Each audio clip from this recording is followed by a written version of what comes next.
मुकेश ॲग्रोमध्ये दुपारी कामगारांनी जेवण आटोपल्यानंतर एक महिला कामगार जेवण आटपून मशीनमध्ये डाळ टाकण्यासाठी गेली. तिथे रुमाल अडकल्याने महिलेने जीव गमावला. ही घटना जळगाव शहरातील MIDC परिसरात घडली आहे.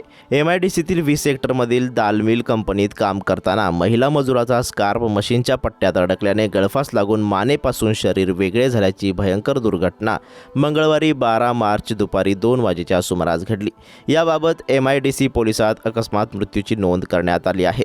मिळालेल्या माहितीनुसार सरस्वती गोविंद ठाकरे वय 35 या विवाहिता आपले पती गोविंदा नानू ठाकरे आणि 3 मुलांसह MIDCतील मुकेश ॲग्रो इंडस्ट्रीज या दालमिल कंपनीत गेल्या 2 वर्षांपासून काम करत असून तेथेच वास्तव्याला होत्या.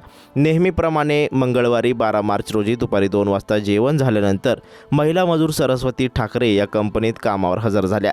त्यावेळी मशीनमध्ये डाळ टाकत असताना त्यांच्या गळ्यात बांधलेला स्कार्फ हा मशीनच्या पट्ट्यात अडकला. त्यामुळे त्यांना गळ्याला फास बसला. हा फास एवढा घट्ट होता की महिलेची मान ही शरीरापासून वेगळी झाली. त्यामुळे त्यांचा जागीच मृत्यू झाला. ही घटना झाल्यानंतर परिसरात खळबळ उडाली. या घटनेची माहिती MIDC पोलिसांना कळविण्यात आली. MIDC पोलीस ठाण्याचे PSI रवींद्र गिरासे, बीट हवालदार ललित नारखेडे यांनी घटनास्थळी धाव घेऊन मृतदेहाचा पंचनामा केला. त्यांचे पार्थिव शासकीय वैद्यकीय महाविद्यालयात दाखल करण्यात आलं.